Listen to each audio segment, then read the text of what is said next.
the child is unable to hold on to the writing tool, either for a coloring, where the child is dropping the crayon again and again, or when the child is shifting hands while coloring. The child is unable to focus using one hand for a coloring or a writing using a writing tool, where the child has to join the dots.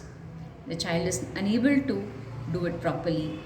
You can use a material like a therapeutic or a hard dough, where you can allow the child to do a lot of rolling, pinching, pressing the dough with their fingers, a lot of pressing with one finger, with all the fingers possible, with their pointer finger, where they are able to point and stretch the clay or the play dough or this therapeutic would help them strengthen their fine motor muscles. They can also do things like pinching the therapeutic clay, pulling the clay apart.